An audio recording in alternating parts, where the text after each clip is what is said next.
கண்டாலில் திரு கையிட்டு அந்த ஒன்று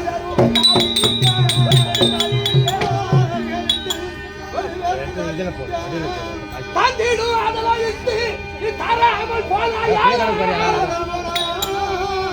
உன் மைந்தாலை தொண்டிலேயும் மயான முட்டியோ ஏ மாசக்காரி நாசக்காரி சொந்த பதம் இல்ல தாலி வாதில் சொல்றல சொந்த தொங்க தாலி தாலி கிட்டத்தட்ட 5-6 பவுன் ஒரு தாலி எது இல்ல சொந்த பதம் இல்ல தாலி பரமேசா ஈசா பரமேசா என் கற்பழித்து விட்டானா என் கணவருக்கு நான் துரோகம் செய்து விட்டேனா நான் கற்பழித்து விட்டேனா கடவுளே பரமேசா தேவன் மூவர் யாரு கண்ணுக்கும் தெரியாத என் மாங்கல்யம் என் கணவருக்கு மட்டும்தானே என் மாங்கல்யம் தெரியும் தேவர் மூவருக்கே தெரியாது என் மாங்கல்யம் இப்படியேப்பட்ட ஒரு மாங்கல்யம் என் தாலியானது எதற்கான ஒரு புலையன்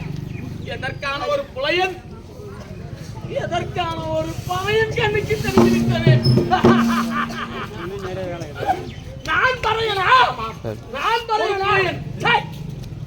பறையன் அடி ஆதியிலும் பறையன்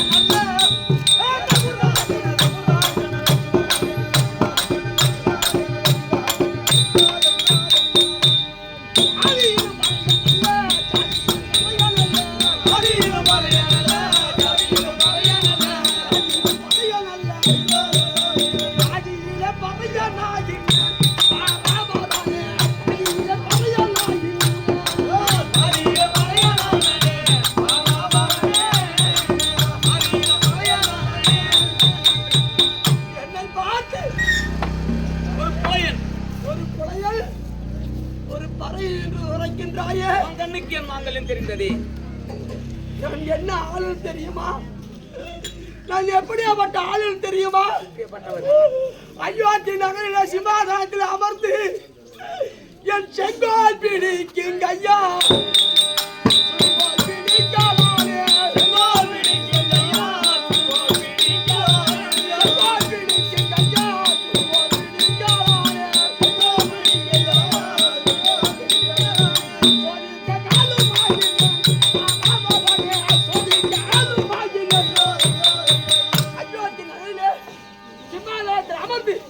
செங்கோல் பிடிக்கும் கையால் இந்த சுடுகாட்டில் வந்து நான் ஒரு தோட்டியாக சுடுகோலை பிடிக்கலாகினேன். அது மட்டுமா நான் எப்படி வாழ்ந்தேன் தெரியுமா உனக்கு? எப்படி வெள்ளி பணம் கேட்டவர்க்கு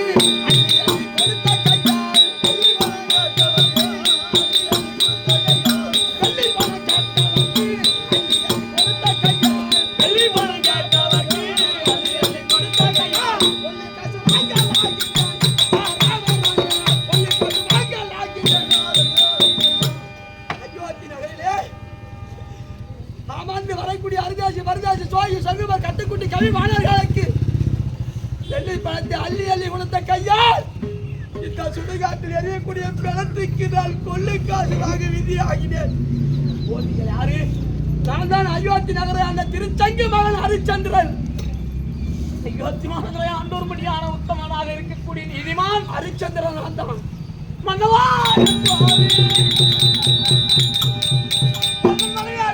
சந்திரமதி நான் தான் ஐயா சுவாமி. சந்திரமதி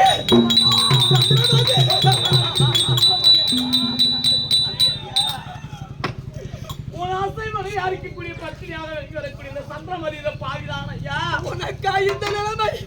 ஐயா உனக்கா இந்த கோலம்? ஐயா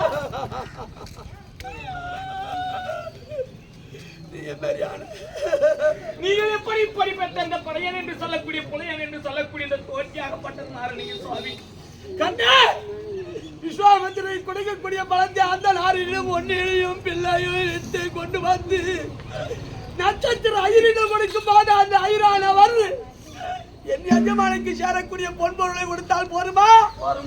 48 தினமாக உங்களோட முள்ளிலும் கல்லிலும் காட்டிலும் வேட்டிலும் வந்தனே. எனக்கு நடக்கூலி சொல்லக்கூடிய தரகு பணம் வேணும் என்று கேட்டார். தரகு கூலி வேணும் என்று கேட்டார் நட்சத்திர ஐயர். வேற வழி இல்லாமல் நானோ சென்று புலையன் என்று வரும் வீதியில் சென்று வீரவாக என்று சொல்லக்கூடிய தோட்டியிடத்திலே சென்று வீரவாக என்று தோட்டியிலே சென்று நான் அடிமையாகி அவரிடமிருந்து பொன்பொருளை வாங்கி நட்சத்திரம் கொடுத்து அன்று முதல் இன்று வரை மாயானங்காக்கு தோட்டியாக நான் பணிபுரிந்து வருகிறேன். தோட்டியாக வந்து பணிபுரிகிறியா? அனைத்தும் அந்த ஈசன் செயல், பரமேஸ்வரனுடைய செயல் ஐயா. அது பாட்டும் நம்ம பிள்ளை லோகிதாசன் எங்க? நம்ம பிள்ளையாக இருக்கக்கூடிய லோகிதாசன் அவன் தான் ஐயா. பாம்பு கடித்து இறந்து விட்டான் சுவாமி. நம்ம பிள்ளை நம்ம மகன் லோகிதாசன் காட்டு.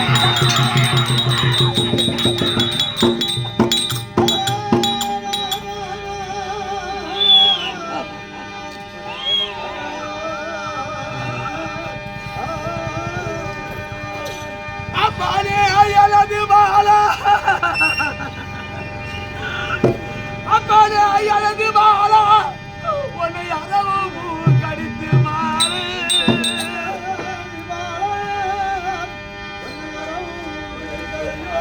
அடி மதுபாவி சண்டாளி பகலாரி, பிள்ளைய ஒன்றிடு ஒப்படைத்திட்டு அல்லவா நான் தோட்டியா சென்று அட ஒப்பியா ஒழுந்து தாயார் ஒரு கூடவே வராதாலே அந்த வெப்பியா வேதியார்க்கு அங்கிட்டே வந்தேன். நான் எப்படி பின்பேன் என்று ஏகியே துடி துடித்த திருவள்ளாரை யோட்டி பார்த்தானே.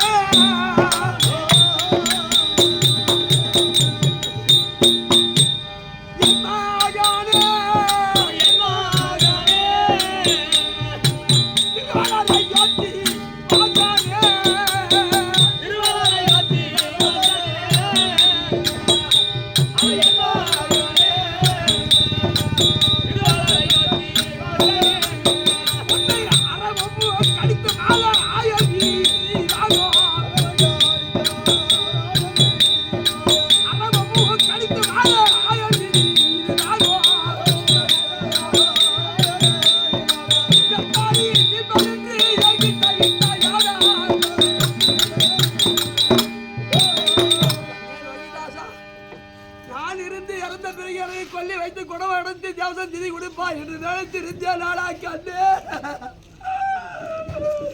நாடு நகர அழைத்து போனாலும்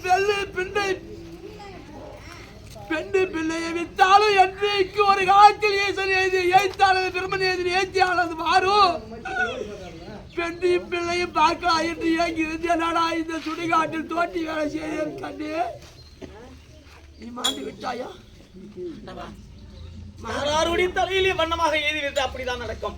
ஆனால் இப்போது நம்ம பிள்ளையை இந்த தகனம் செய்ய வேணும். இடுகாட்டில் வைத்து சுட வேண்டும். இந்த பிள்ளையை சுடுகாட்டில் வைத்து சுட போகிறாய்? ஆமாம், என் பிள்ளையாக இருந்தாலும் பரவாயில்லை. ஆனால் என் பிள்ளையாக இருந்தாலும் பரவாயில்லை. இந்த சுடுகாட்டில் ஒரு பிணத்தை புதைத்தாலும் கொளுத்தினாலும் எரிந்தாலும் புதைத்தாலும் தோட்டிக்கு தர வேண்டிய காணிக்கை என்னவென்றால் கால் பணம் முழந்துண்டு கால் படி வாக்கரிசி. அந்த வாக்கரிசி என்ன சார்ந்தது? என்னுடைய ஜீவன் கழிப்பதற்கு. அந்த கால் பணமும் முழந்துண்டு என்னுடைய எஜமான் வீரவாகி தோட்டிக்கு சேரக்கூடியது. அந்த கால் பணமும் முழந்துண்டு கொடுத்து விட்டு இந்த பிள்ளையை தகன செய். பரவாயில்ல ஐயா, இன்னும் நீதியை தவறவில்லை சுவாமி. என் மன்னவர் நீதிமான். பிள்ளையாக இருந்தாலும் இந்த இடுகாட்டிலே இரவாக தோட்டிக்கு கொடுத்த வாக்கை நான் மாற மாட்டேன். சந்திரமதி, நம்ம பிள்ளையானாலும் எனக்கு கொடுக்க வேண்டிய அரிசி தேவையில்லை. அந்த முழத்துண்டும் கால் பணமும் இருந்தால்தான் பிள்ளையை தகனம் செய்யலாம் என்று சொன்னியே, நான் பெருமைப்படுகிறேன் சுவாமி. என் பிள்ளையா இருந்தாலும் சொந்த பிள்ளையா இருந்தாலும் நீதியை தவறாக சொல்கிறாய். ஆனால் என்னிடத்தில் இல்லை. நம்ம அருமையாக இருந்தேனே, தயிர் இடத்திலே சென்று முழத்துண்டும் கால் பணமும் கொண்டு வந்து இந்த பிள்ளையை பத்திரமா பார்த்து சென்று வா.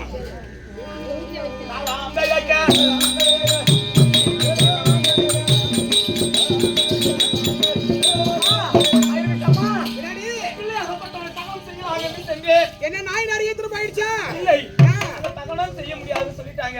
என்ன காரணம்? ஒரு கால் பணமும் துண்டும் எனக்கு வேண்டும். கேட்டுங்களா? வீட்டு வேலை செய்து அந்த கடனை என்னென்ன வேணும்? துண்டும் கால் பணமும் வாக்கரிசி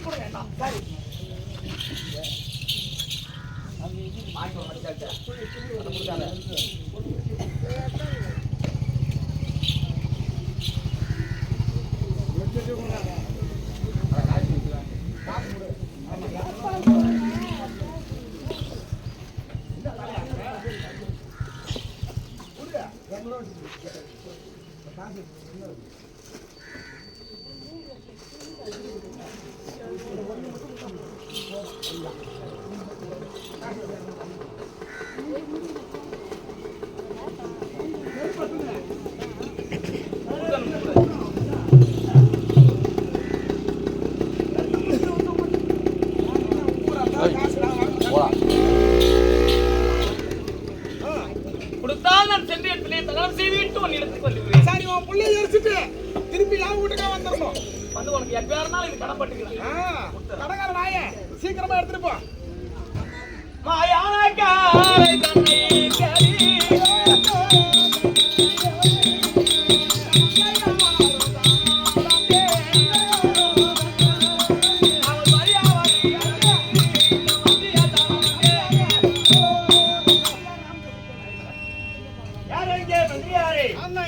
நான் தான் காசி மகாராஜி. ஏன் என்று கேட்டால் என் ராஜாங்கத்திலே இந்த கிராமத்தில் இருக்கக்கூடிய குழந்தையை ஒன்று காணோம் என்று அவர் தாய் தந்தை வந்து என்னிடத்தில் முறையிட்டார்கள். அதனால் நீங்க சென்று நம்ம எல்லை எத்தோட இருக்குதோ அதோட தேடிக்கணும் வாங்க. எங்க கிளம்பி போயிடும் தேடிக்கணும் வந்து என்கிட்ட விபரத்தை சொல்லணும். வாங்க கிளம்பி போய் வாங்க.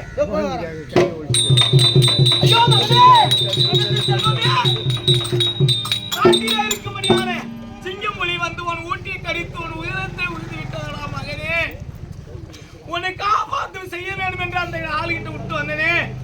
நாய் நரியில் தூக்கி வந்து உன் ஊட்டியை கடித்து ஒரு உயிரத்தை உறுதி விட்டதடா என் மகனே. இங்க தூக்கிட்டு வந்து உன்னை போட்டுருத்தடா என் கண்ணே. உன்னை அங்கதான்டா விட்டு வந்த என் மகனே. என்ன செய்வேண்டா கண்ணே. ஒரு பொம்பளை யாரோ ஒரு பொம்பளை கையில வச்சுக்கினேன் நகை நட்டெல்லாம் அவுத்துக்கினேன் கைத்து முடிச்சு போட்டு சாவாசி போட்டான். அந்த பொம்பளை சாவாசி போட்டா அப்படி ஆனால் வீரவாது தோட்டி இருக்கிறானே இல்ல அவனிடத்தில் அடிமை வேலை செய்யக்கூடிய ஒரு புது ஆள் வந்திருக்கிறான். அவனை ராஜா மகாராஜா கூட்டாரு கூட்டுவான். மகாராஜா கூட்டினார் சொன்னார். ஐயா வணக்கம். நன்றி. வீரவாது வீட்டிலே நீ பணி வேலை செய்யக்கூடியவன் நீயா? அந்த வீரவாது தோட்டி என்ன வேலை செய்கின்றானோ அதை நீதான் செய்து முடிக்க வேண்டும். யாரோ ஒரு கள்ளி அந்த குழந்தையை முறித்து நகையெல்லாம் பிடிங்கிக் கொண்டு குழந்தையை சாவடித்து விட்டால் அதற்கு தண்டனை என்னவென்று கேட்டால் அவளை அழைத்து சென்று பலிபீடத்திலே கழுத்தை அவரை செய்து பாலாயுத்தால நோக்கி உன் கையால் தான் வெட்டி அவளை தீர்த்து காட்டணும் தான்.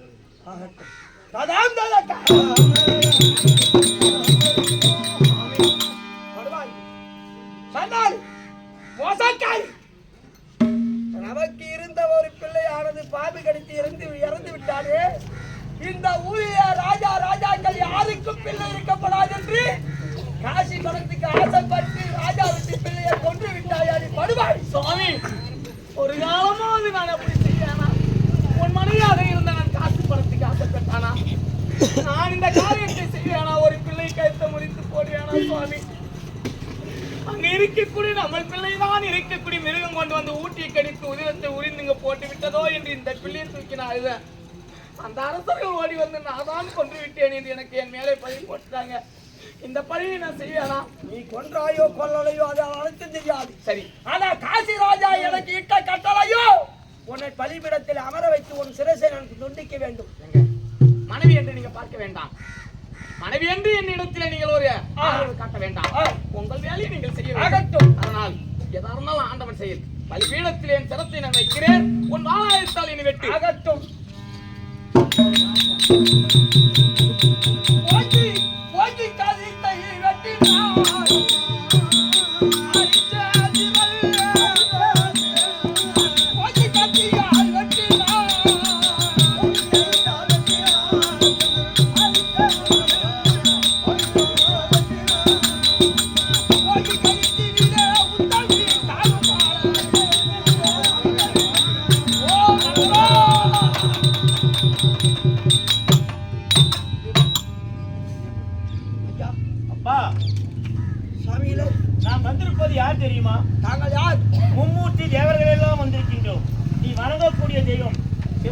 எல்லாம் நான் தான்.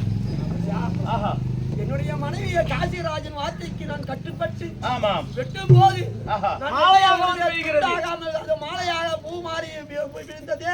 ஆமாம். அது என்ன காரணம்? இந்த விஸ்வாமித்திரன் செய்த சதி இதெல்லாம் ஆஹா. அவர் ஜெயிக்க வேண்டுமே என்று என்று. உன்னிடத்திலே போய் வாங்க வேண்டுமே என்று என்று. அவர்களெல்லாம் வேலையிட்டார்கள். எப்படி? ஆஹா. அப்ப நட்சத்திரனாக வந்தது யார் தெரியுமா? யார்? குபேரன். நட்சத்திர ஐயராக வந்தவன் குபேரன். ஆமாம். ஆஹா. அடுத்தது காலகண்டி ஐயராக காலகண்ட ஐயராக வந்தது யார் தெரியுமா? யார்? அக்னி தேவன். அக்கினி தேவன். காலகண்டியாக வந்தது யார் தெரியுமா? அது யார்? அதான் சுவாலை. சுவாலை. ஆமாம். ஆஹா. அந்த நல்ல பாம்பாக வந்தது யார் தெரியுமா? நல்ல பாம்பு யார்? அவன் தான் கார்கோடகன். கார்கோடகன். ஆமாம். ஆஹா. தோட்டியாக வந்தது யார் தெரியுமா? அது யார்? தென்திசைக்கு அதிபனானது யமன். யமன். அத்தனை பேர்களும் வீரமாக வந்தது யமன். ஆமாம். ஆஹா. அப்ப அத்தனை பேர்களும் ஆஹா.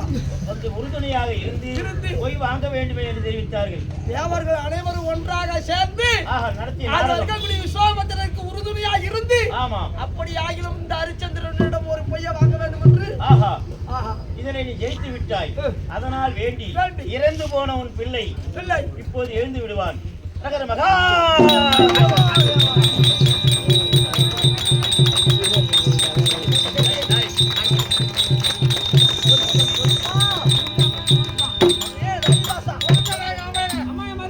ஐயா, இப்போது என் மகனாகப்பட்டவனை உயிர் மீட்டு கொடுத்து விட்டீர்கள். ஆமா. எங்களுக்கு என்று நாட்டிலே போது ஆஹா. ஆடை ஆபரணம் கொடுத்து ஆஹா. அயோத்தியமான நகரம் சென்று ஆஹா. மறுமுறை இந்த நாட்டை ஆள வேண்டும். அதனால் உன்னுடைய கையெழுத்தினால் ஆடைகளை கொடுத்தால் யானை என் பிள்ளையை அயோத்தியமான நகரம் செல்கிறோம். அப்படியானால்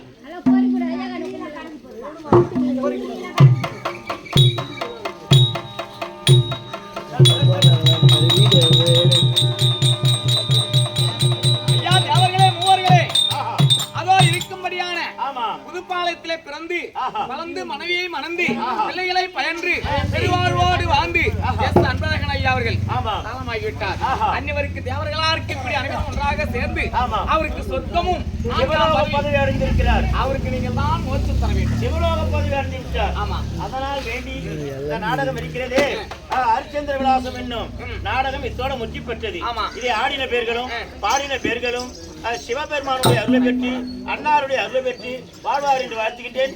ஜோரா ஒரு கைத்தறி கைத்தறி கைத்தறி